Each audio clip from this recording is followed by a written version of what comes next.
सातवीं क्लास के प्यारे बच्चों, ये आपकी विज्ञान की वर्कशीट नंबर 9 है। आज की डेट है यानी 17 तारीख की।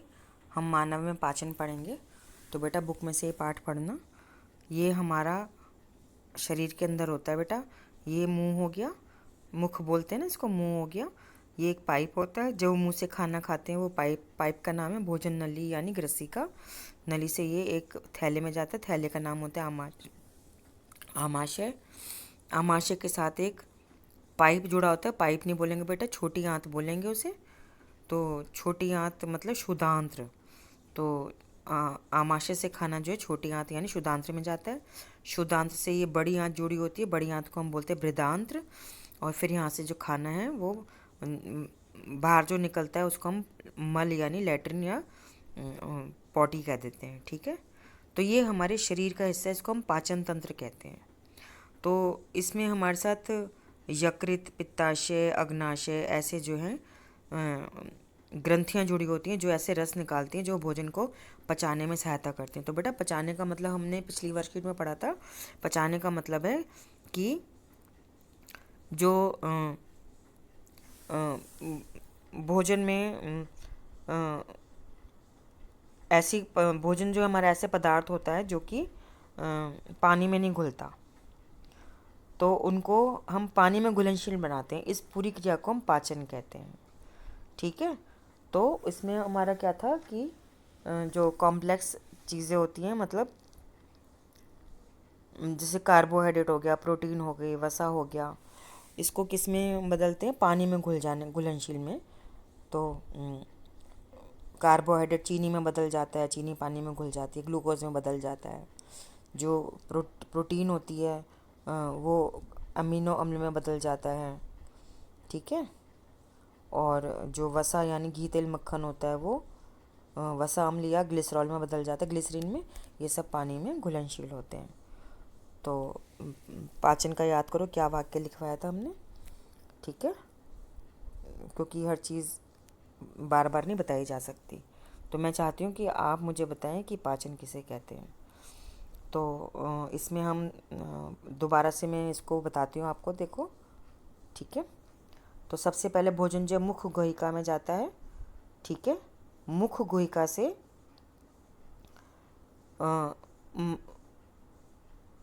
मुख या मुख गुहिका का मतलब है आपका जो मुंह है, उसमें दांत हैं। दांत भोजन को चबाते हैं और एक नली में डालते हैं। नली को हम कहते हैं भोजन नली या ग्रसिका। तो मुख में क्या होता है कि भोजन का ग्रहण मुख द्वारा होता है। आहार के शरीर के अंदर जाने की क्रिया को अंतर्ग्रहण कहते हैं।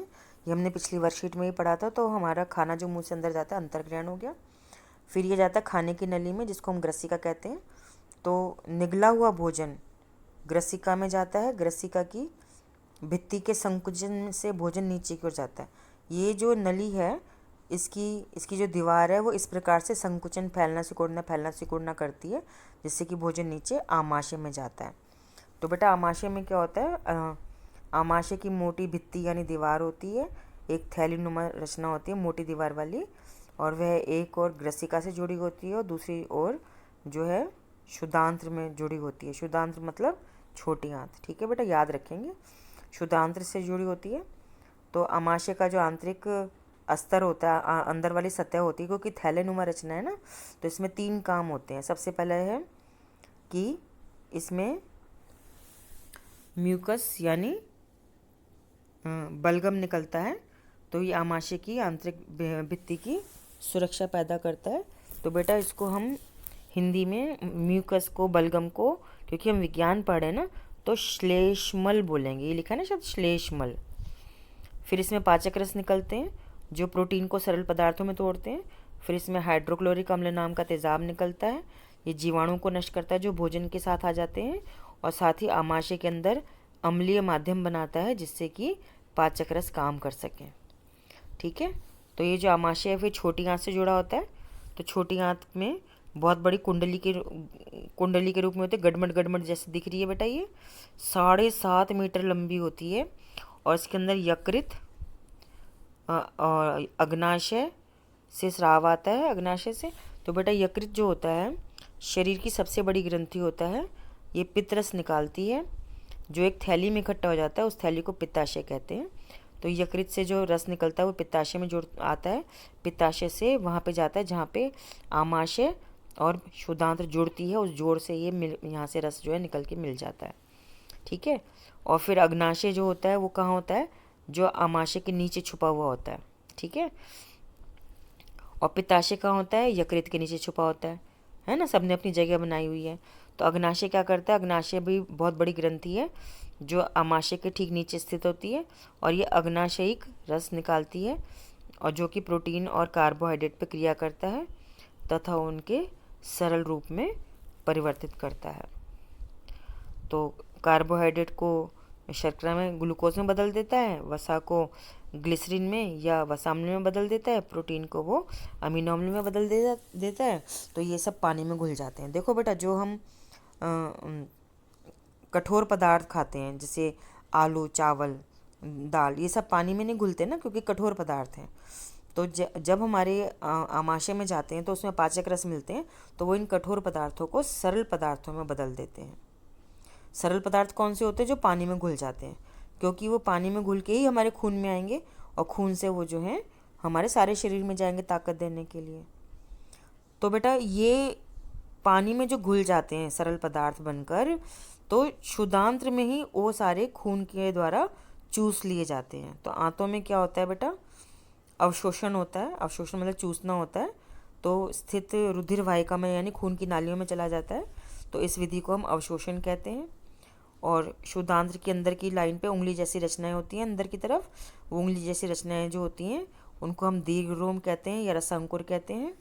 और ये जो है सारे अवशोषण करते हैं कौन से पदार्थ का, जो पानी में घुल गए, जो सरल पदार्थ पानी में घुल गए, भोजन के को उनको पाचक रस ने काम किया ना उनके ऊपर, तो थोड़ा सा भोजन जो था वो पानी में घुलनशील बन गया, थोड़ा सा भोजन नहीं बना। ठीक है। तो जो पानी में घुलने वाला बन गया उसका अवशोषण हो जाता है छोटी आंत में। ठीक है ना, और पाचन भी पूरा हो जाता है ना। तो इसके बाद जो भोजन जो है ये हरे रंग की जो दिखाई है बड़ी आंत में जाता है, इसको हम बृहदांत्र कहते हैं। ये मोटी होती है और 1.5 मीटर लंबी होती है, और ये पानी का और खनिज लवणों का अवशोषण करती है।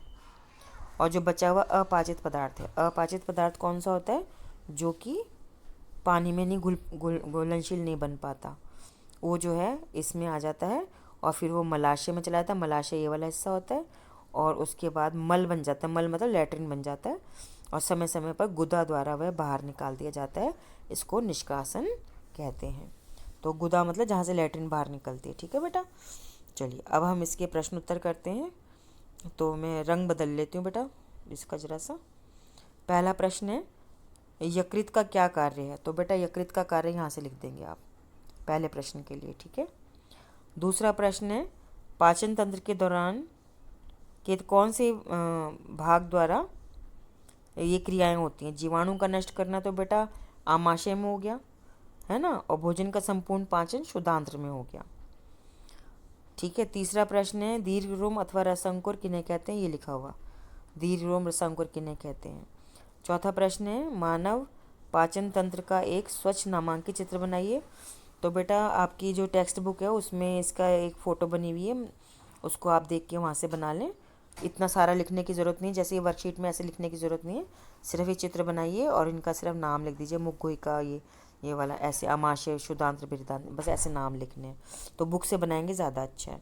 और बेटा अपने को स्वस्थ रखने के लिए आपने कोविड का उचित व्यवहार करना है। जब भी घर से बाहर जाए मास्क लगा कर जाएँ, और सामाजिक दूरी का पालन करें, 2 गज़ की दूरी या 6 फुट की दूरी बनाए रखें, और घर अंदर आने पर साबुन से अच्छे से हाथ धोएं, मुंह धोएं, पैर धोएं आदि। अपना ध्यान रखें। ठीक है बेटा।